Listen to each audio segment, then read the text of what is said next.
Thank you for joining us today. My name is Sean Green. I'm editor and publisher of Biz Magazine and editor of the Bossier Press Tribune. I am partnering with the Bossier Chamber of Commerce for candidate interviews for Louisiana Senate District 36. And today I'm joined by current Senator Brian Gatti. Thanks for joining us. Good morning, Sean. Thank you for having me. So I'm going to ask you confidential questions. You'll have 2 minutes to answer each question, and your time will start at the end of the question.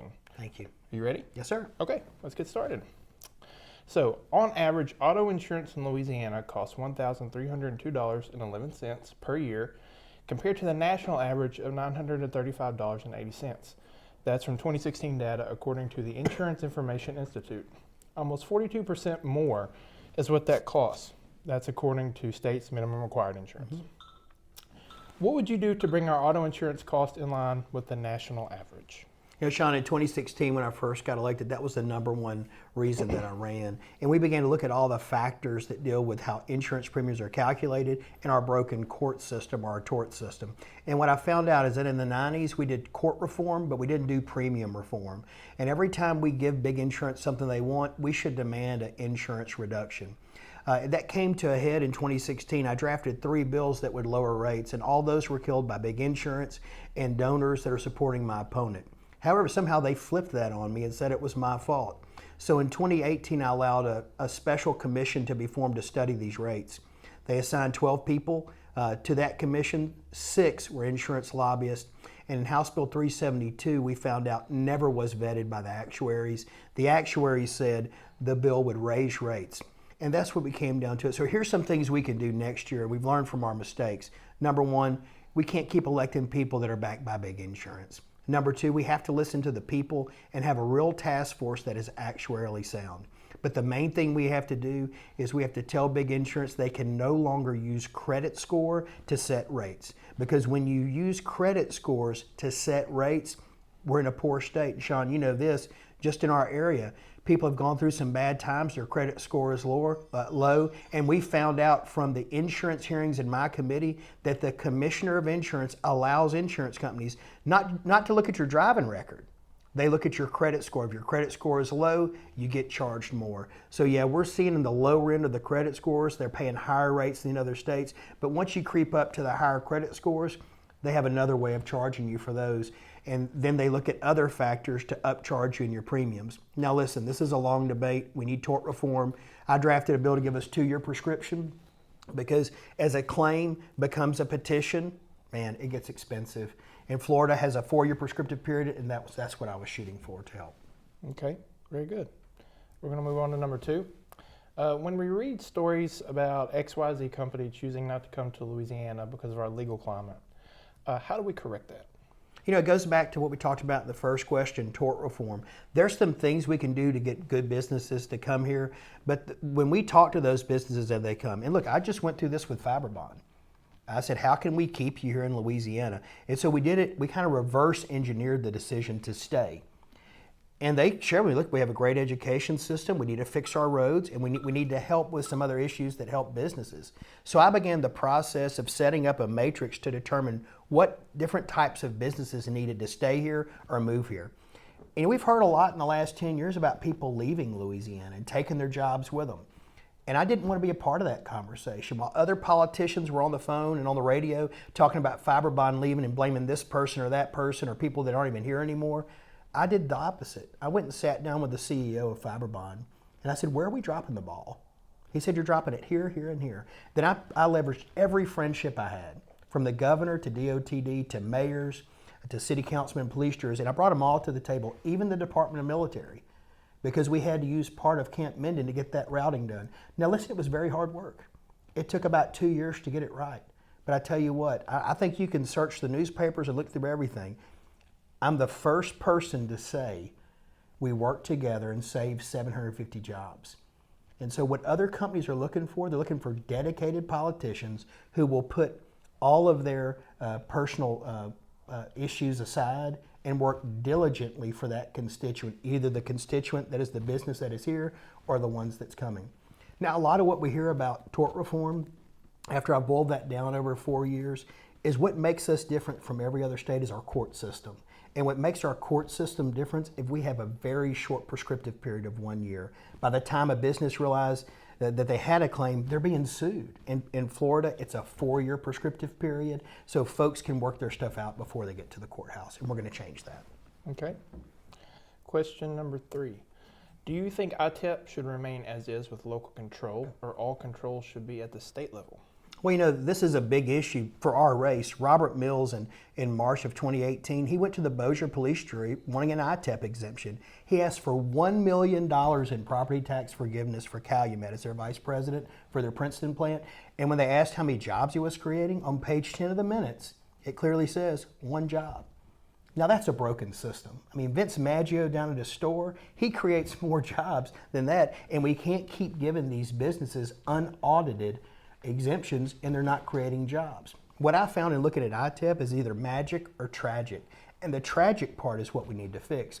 We have companies that are getting $300 million and they create no jobs, and we're not holding them accountable. So our Senate race is exactly about this issue. It's not about who's the biggest Christian or who's the biggest conservative. Robert and I agree on a lot of that stuff. But where we disagree is I'm sick and tired. I'm like John Kennedy. I'm sick and tired of getting handouts to the bottom and bailouts to the top. And neither one of those are audited. But if I forget to carry the 2 on my sales tax form, I get audited, I get penalties, I get interest, and I'm right there in the middle. And the middle class is not what you think it is. The middle class is any business that makes over $35,000 a year or under about $47 million. After that, you start getting taxed very differently. So I think what we're hearing about ITEP is that we like it. We like to have local control. One of the biggest conservative values is that local government governs best. In the Haynesville Shell, we loved it, right? But Bobby Jindal gave a $1.14 billion severance tax exemption away. That was a big deal because, we use severance taxes to pay for our roads and bridges. And those companies said, we're going to keep them in here even if the times get rough. And you know what happened? West Texas had an oil frack. They took 50,000 of our workers to West Texas. So we have to get a handle on this. We have to keep the good people here and take the bad players out. But that's something we'll continue to work on. Okay. Moving on. Do you believe local government should have the ability to set weight limits and other regulations to protect roads and bridges from overweight traffic related to oil and gas activities? I think we have to do that because with the lack of severance taxes that we didn't collect, the parishes are now having to fix those roads and bridges. And roads and bridges are very expensive. Well, let me tell you what I did. In 2015, right after I got elected and sworn in 2016, I asked every elected official in the legislature and the police juries to come to my office. We met with DOTD, we talked to DOTD, and we looked at every bridge in our area that was functionally for oil and gas or timber. We marked those bridges, and we asked David North to come up with a plan and a cost to fix those bridges. So we did that. Now, when we don't regulate the weight of trucks, okay, those heavy trucks go over our bridges and they take down the lifespan of that bridge. So a 60-year bridge may last 20 years. And that's a big deal because the parish is not planning on rebuilding that bridge. You see, so when we have severance taxes, that means that heavy trucks that sever timber, coal or lignite, or oil and gas from the ground, when they travel with their product, they've paid a severance tax at the wellhead or at the stump of the tree. That money is then brought back to the parish to fix the roads and bridges. When we give severance tax exemptions to just people we pick to be the winners, then what happens is we, the people in the middle, we have to pay for those roads and bridges. Now, I will tell you this. I think we need to lay off of some of these trucking companies. We're policing them too much. They're getting stopped every 5 minutes. And I'm working right now with DOTD to come up with some kind of waiver. Because when our logging industry is traveling, and I know the parish has some pressure to raise revenue, but if somebody has a tail light out or they get a minor infraction, it raises their insurance rates on their commercial policy. So I'm working on some legislation right now to soften the blow on their insurance. But you're going to see a lot of changes with that. And we've been talking with the logging industry, we've been talking with oil and gas, and we're moving forward on some big changes. Okay. As we have experienced, what is good for this district gets tied to state politics regardless of the potential for positive impact. We work across the aisle to accomplish beneficial outcomes for the district/region. I had to make a decision when I got elected in 2015. I was in Haiti, so I had plenty of quiet time to think about it. And I realized that during the Jindal era and what we saw in D.C., there was no civility and there was no statesmanship. Most people want to see an MMA fight, no holds barred on every issue, whether it be national defense or naming a road. And I just made a decision that day that even though I'm half redneck and half white trash, that I would not let my genetics overcome my statesmanship. And Sean, it hasn't always been easy. When people throw rocks at you for being friends with this person or that person, even though you're accomplishing a great goal, it's hard to weather that storm. In fact, it may cost me this race. But civility is not something that it's not a bumper sticker at our house, okay? Civility is something we live. Our Christianity is not a bumper sticker, it's something we live out. And my Christian conservative values call me to work with anyone on an issue I agree with them on. The governor and I worked very hard to get the interstate entrance into the base. We worked very hard to get the money necessary to fix the fiber bond roads. Now those roads are not Democrat or Republican. You can see that? And we even worked together to shut down the abortion clinic in Bossier with Senate Bill 33 from 2016. One of the biggest issues during that time was the sale of baby parts from abortions. And everybody told me the bill wouldn't pass because we had a Democrat governor. But we worked together, we drafted the bill, it passed. And we were one of the first states to make it a crime to sell baby parts from an abortion. You know, in Louisiana now, if you get caught transporting baby parts to some company, you get a 20 to 50-year sentence and a $50,000 fine. We had 67 co-authors. Very few people voted against the bill.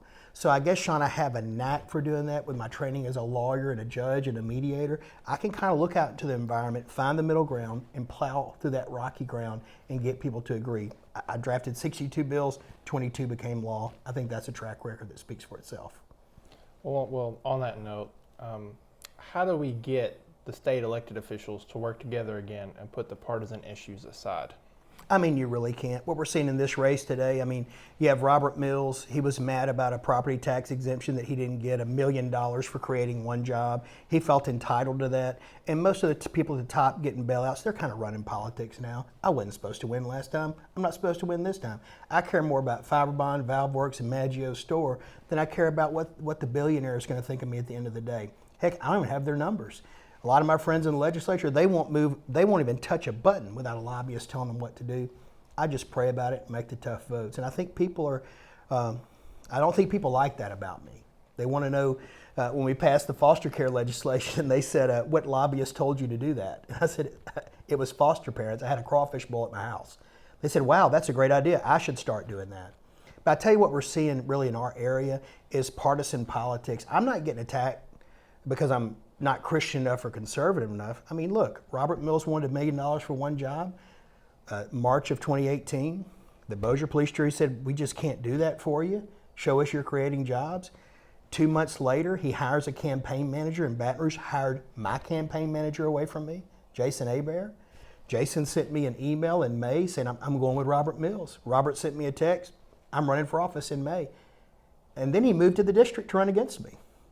So we're about to see, for the first time in the history of the state of Louisiana in the state Senate, that you have somebody move into a district that doesn't share our values. No one knows who he is. But I tell you what we do know, and this is scary. If special interests in Baton Rouge that you're talking about, they're making people act uncivil, if they can get a 65-year-old man to sell his dream home in Southern Trace and move to Bossier, do you think there's anything he'll say no to them about once he gets down there? And that's why we have to stop this. This race isn't about me. It's about the people of Bossier, the businesses of Bossier, and I'm gonna fight to protect them. Follow up to that question. Mm-hmm.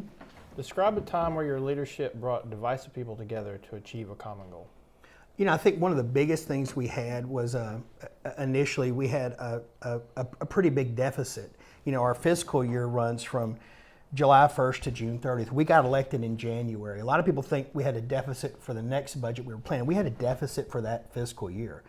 Some people call it a booby trap. We called it a bobby trap. He knew exactly what he was doing when he did that. And so we started working together as a team. I worked with Democrats, Independents, Republicans, business people, oil and gas, and we would all meet together.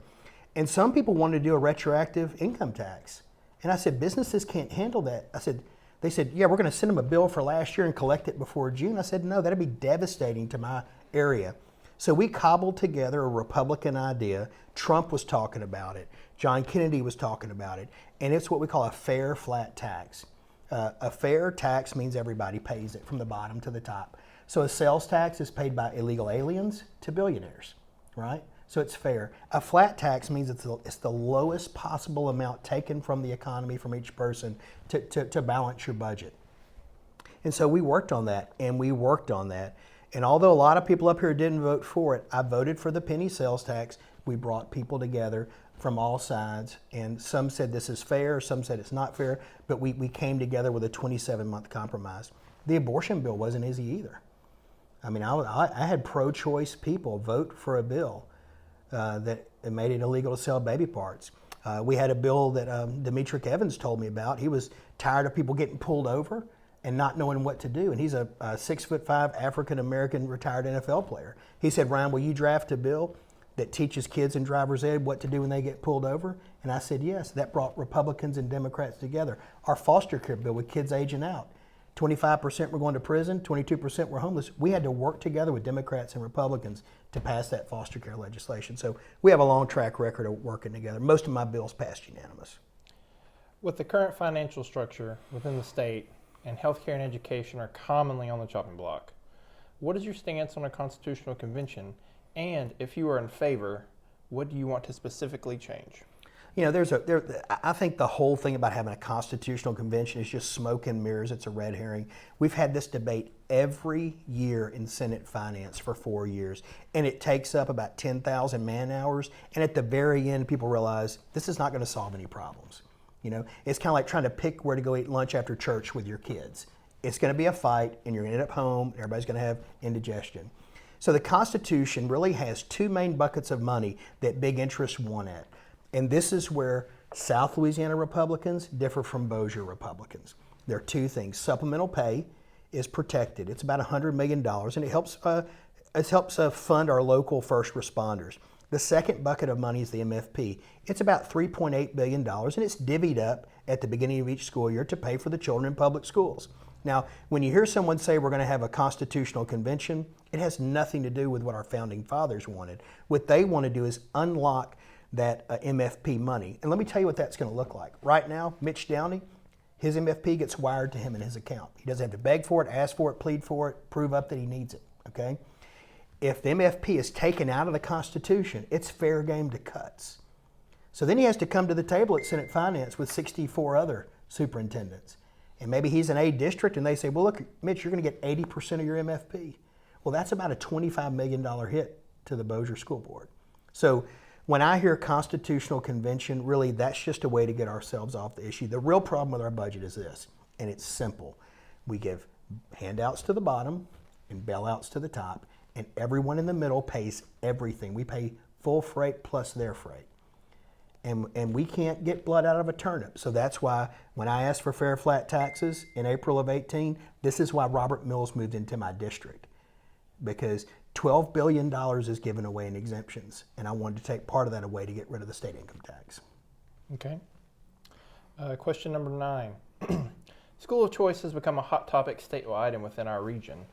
What is your stance on public education versus charter school? I don't think there's any bigger proponent of public education in the Senate other than myself. I fought for Bossier Parish Schools, Webster, Claiborne, and Bienville. Not only are they one of the largest employers in my district, but Sean, I tell everybody they need to come visit our schools because we are not normal. We have high achieving schools in my 4 parishes. K through 12 education is really a pipeline. It takes a kid in poverty like I was at Plantation Park, living behind 2 Johns, and then in 13 short years I have a scholarship to LSU bound for law school. One of the first people in my family to go to college. So K through 12 education is very important. Charter schools use a framing marketing technique called school choice. It confuses people. I mean, who's not for school choice, right? But when you look at the issue, it's more about moving charter schools into our area. And there are some that want to move here. People say it's not there, it'll never happen. But I tell you, Bossier Parish is ripe for a charter school. Robert Mills mentioned the other day in Spring Hill, it was a STEM charter school. That's not for low achieving children with IEPs. That's for the cream of the crop. If you migrate 1,000 of those kids out of the Bossier Parish school system, our best, not only do the grades fall residually with the kids left at the school, but we end up with a bigger problem. The money follows the child to the school. Not just the MFP allocation, but also the tax dollars that the school board has allocated to that child. So you and I will be paying property taxes for a for-profit school. You see, and we just can't stand for that. It would devastate Bossier. I don't think Webster could recover from a charter school because Glenbrook and Minden High would both be devastated. So I'm going to keep fighting for public schools. And look, we want to give charter schools a fair choice where they're needed. But in an AB district, we don't need them here. And I drafted a bill to say no charter schools in an AB district, and several people from Federation of Children came and spoke against my bill, so I know their intention is to come into our district. Looking ahead to the governor's race, if John Bel Edwards is reelected, will you work with him on projects in Northwest Louisiana? You know, I want people to know this and understand this. I've been a Republican my whole life. Marched at the abortion clinic. I've grown several businesses right here in Bossier Parish and either sold them or still maintain them. I did not get to pick who I got to serve under, you know, but I made that promise of civility when I was in Haiti, even before I got home. And I'm glad I did because it set me apart from the herd. I sat by John Bel Edwards in law school. He had given up his military career to have a special needs baby instead of an abortion. I didn't know he was liberal. He never said a liberal word in law school, and I sat by him for 3 years. Now, I didn't talk to him for several years, but, you know, he's my friend. I've got friends from high school. I've got friends from college. I've got friends from law school. I've got friends from the last 20 years. And if you're my friend, I don't have to get on Moongraphon to badmouth you. I can call you. And that's civility. So I do believe that I have a track record as the former vice president of the Republican Party of Bossier. I have a track record of working with the other side civilly. I can meet with any member of the state Senate, Republican or Democrat, black or white, have coffee or tea with them and work out a problem. And here's the deal, Sean, if we can't work it out, we agree to disagree and we remain civil. I will never speak ill of a public official because I don't know what they're going through. But yes, I have proven I can work with a Democrat. Now, if Eddie Rispone happens to get elected, guess what? I can work with him too. I've proven that I can work with folks I don't agree with. How much more so can I work with the folks I do agree with? Now, our problem is this. If Robert Mills wins and John Bell wins, we're in trouble because he can't say one good thing about John Bel Edwards. He has bought into the propaganda. We're going to have a real issue up here because, as you know, I'm one of the last ones standing that can work with him. Well, you just touched upon our next question. If Eddie Rispone is elected, will you work with him on projects in Northwest Louisiana? Yeah, Eddie Rispone, I kind of have the same story. He grew up in poverty. I grew up in poverty. He has a successful business. I mean, he's a billionaire. I'm not, but we have a lot of things in common. And, you know, I've been to his camp down in Grand Isle. I've met him. I've talked to him. I like a lot of his ideas. He and I disagree on charter schools. He and I disagree on some of the issues with poverty. But look, I have a denominator of 120,000 people. Now, I can't speak my truth. I have to speak for my people. That's what, when I got my degree in history, that's what it said. You are a representative of your people, not just the folks, not you, not just the folks that vote, but everybody. So the most impoverished child in Claiborne Parish has an equal footing with me as the wealthiest person in Stonebridge. And I have really prayed about how to use that denominator of 120,000 to honor God and honor people, and that's what we've done.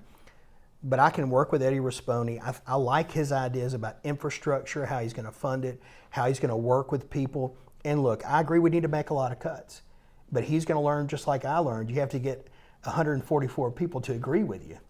And it's very hard to do. So there has to be a plan B. If you can't get the cuts you want, how do you carve things out with a scaffold? And we've been doing that as Republicans in the Senate. We've worked very hard to make those cuts.